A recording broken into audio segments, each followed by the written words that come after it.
Halo kawan-kawan semua, kembali lagi bersama saya di channel Investor Logis. Kali ini saya akan coba menjelaskan sedikit tentang eh, filosofi investasi saya berasal dari mana. Nah, saya banyak membaca buku ini, kalau kalian tahu.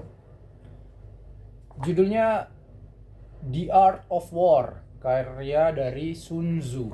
Pasti orang yang suka baca buku, saya rasa pernah baca buku ini sekali ya, seumur hidup. Seni menaklukkan lawan dan memperoleh peluang. Ini ada di Gramedia atau di toko buku bekas atau dimanapun ada lah pasti. Jadi Sun Tzu bilang di halaman 31, dia bilang kayak gini, kalimatnya bagus banget gitu kan. Dia bilang gini, oleh karena itu kemenangannya tidak memberinya reputasi karena kejaksanaan atau penghargaan atas keberanian. Dia memenang, ini dia bilangin jenderal perang gitu ya, dianya itu jenderal perang maksudnya. Dia memenangkan pertempurannya dengan tidak membuat kesalahan. Tidak membuat kesalahan adalah yang menentukan kepastian kemenangan. Karena itu berarti menaklukkan musuh yang sudah dikalahkan. Nah, ini kalimat paling bagusnya. Dia bilang gini, maka pejuang yang terampil menempatkan dirinya pada posisi yang membuat kekalahan menjadi tidak mungkin. Wis. It's very smart gitu kan. Kalimatnya bagus banget gitu. Maka pejuang yang terampil menempatkan dirinya pada posisi yang membuat kekalahan menjadi tidak mungkin. Jadi, dan tidak melewatkan momen untuk mengalahkan musuh. Demikianlah dalam perang, ahli strategi yang menang hanya mencari pertempuran selepas kemenangan diraih. Sedangkan musuh yang ditakdirkan takluk di awal pertempuran harus berjuang kembali sehingga bisa memperoleh kemenangan. Jadi, buku ini mengajarkan kita untuk mengambil peluang yang sudah kita kalkulasi, kita pasti menang. Itu maksudnya. Jadi, dikaitkan dalam soal investasi saham, saya kaitkan banyak sebetulnya.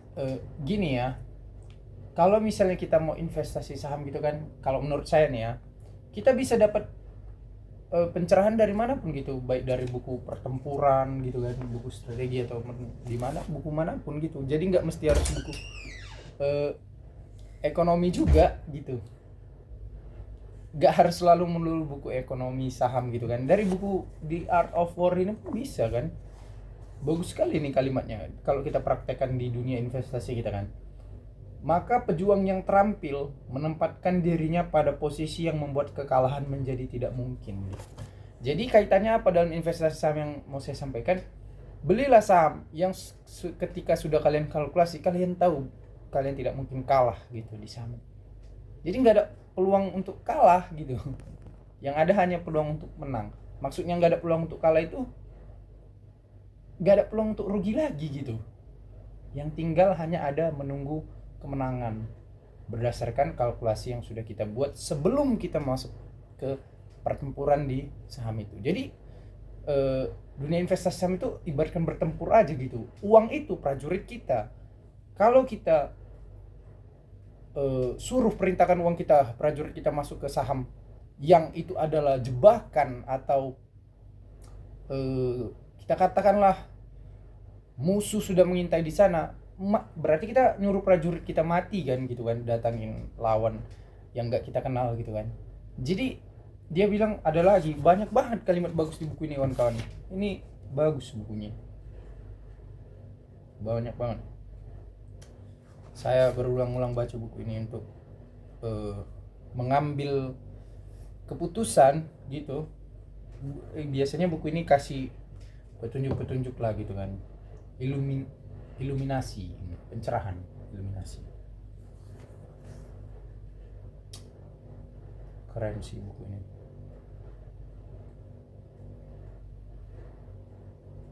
Jadi buku ini memang, nah ini di bab 4 dia bilang penyusunan taktik gitu kan.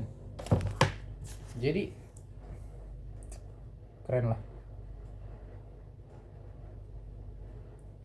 bisa dia menyusun kalimat seperti itu kan. Maka pejuang yang terampil menempatkan dirinya pada posisi yang membuat kekalahan menjadi tidak mungkin. Gitu.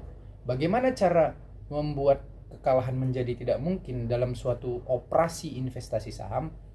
Tentu ada hitung-hitungannya, kalkulasinya kan. Nah, hitung-hitungannya kita pelajari dari buku The Intelligent Investor karya Benjamin Graham, gurunya Warren Buffett kan. Dijelasin dengan sangat jelas operasi investasi itu, syaratnya ada 3 gitu kan. Dia harus setelah melalui proses analisis menyeluruh, baru yang kedua menjanjikan keuntungan yang tinggi, dan ketiga memberikan margin of safety atau keamanan gitu kan. Kalau kita pakai 3 prinsip investasi dari Ben Graham ini, kemudian kita combine dengan filosofi perang dari Sun Tzu ini, itu akan sangat powerful untuk kita pakai sebagai metode investasi kita gitu. Jadi kayak mana ya kita bilangnya, misalnya ada saham gitu kan, udah kita pelajarin, oke, bagaimana cara tahu kita ini adalah tempat yang paling tepat untuk kita masukin tentara kita, yaitu uang kita, dan gak mungkin kalah gitu. Gimana caranya? Caranya adalah kita harus pelajari segala variabelnya gitu kan. Mulai dari misalnya ini harga sahamnya di titik terendah sekarang, oke, tapi dia pernah di titik tertinggi di sana, oke. Kemudian apalagi yang harus kita periksa? Kita periksa apakah perusahaan ini betul-betul dikelola oleh orang yang ahli. Meriksanya gimana? Baca laporan tahunannya, baca profil kompetensinya, kan ada direksi dan komisaris. Oke. Kemudian kita lihat profil keuangannya. Nah, kalau misalnya keuangannya bagus, labanya naik terus gitu kan, ataupun labanya naik turun naik, tapi pada akhirnya di ujungnya turun gitu, di ujungnya naik gitu kan, bertumbuh dia sepanjang tahun, dari misalnya 5 tahun terakhir gitu kan, oke, indikator bagus gitu kan. Kemudian dia harus membagikan dividen. Nah, ini yang banyak pertentangan juga gitu. Kita investor retail, apalagi saya bilangkan diri saya sendiri, kalian nggak tahu, kalau modal kita belum sekuat Pak Lo Keng Hong dan kemampuan kesabaran kita dalam investasi saham belum bisa sesabar beliau, kita harus kenal diri kita sendiri juga kan. Dibilang buku ini juga, know your enemy, know yourself, 1000 war, 1000 victory. Kenali dirimu, kenali lawanmu, 1000 pertempuran, 1000 kemenangan. Dia bilang gitu, dibilang Sun Tzu kan. Jadi kita harus tahu kekuatan kita juga gitu kan. Kalau misalnya kita nggak bisa sabar menunggu gitu, misalnya dalam waktu 5 tahun gitu kan, kemudian kita nggak punya kas yang liquid gitu, kayak Pak Lo Keng Hong, ya dia asetnya udah 2 triliun.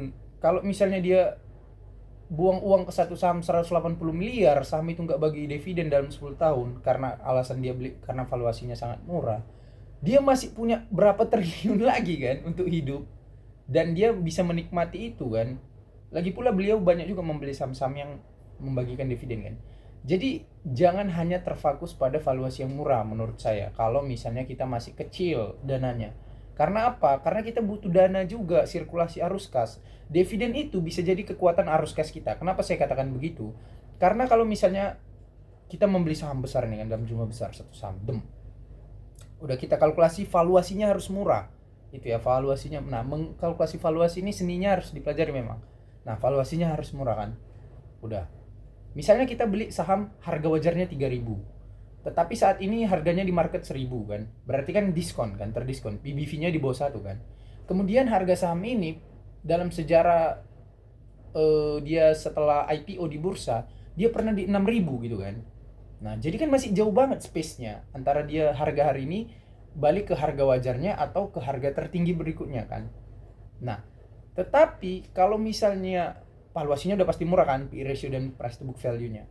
Kalau misalnya valuasinya udah murah gitu kan, tingkat labanya udah oke gitu kan, kemudian profil direksi dan komisarisnya udah oke gitu kan, tapi dia nggak bagi dividen, gimana?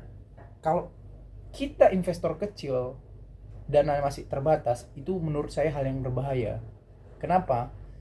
Karena kalau misalnya ada krisis di tahun depan dan kita nggak punya uang untuk average down saham ini, karena nggak dapat dari mana-mana kan, kalau karena perusahaannya nggak bagi dividen kan, jadi kita kalah dalam permainannya. Kenapa?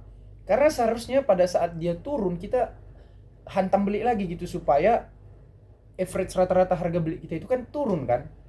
Kemudian ketika beli loncatannya lebih tinggi, atau ketika nanti kalau dia perusahaan yang membagi dividen, ini untungnya kalau perusahaan bagi dividen, kita bisa mendapat dividen lebih besar. Karena kalau pulih pasti kondisi laba perusahaan naik gitu.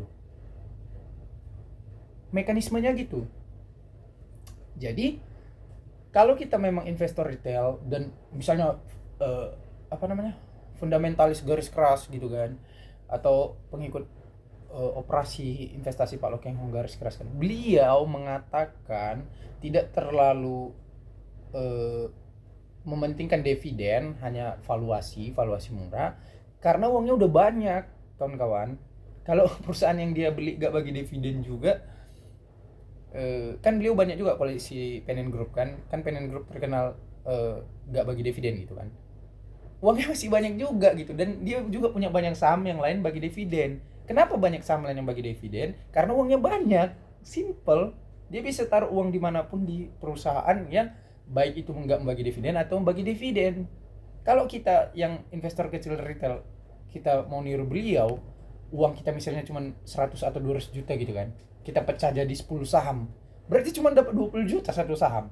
Kalau dividennya 10% katakanlah, udah jago banget kan, satu tahun, berarti kita hanya dapat 2 juta satu saham. Iya kalau 10-10-nya bagi dividen, kalau enggak, nah, jadi itu yang harus kita kalkulasi dan kita pertanyakan. Saya yakin kalian akan mengerti maksud yang saya katakan kalau kalian pikirkan dan mencerna baik-baik apa yang saya ucapkan dari video ini. Thank you, sampai jumpa di video berikutnya.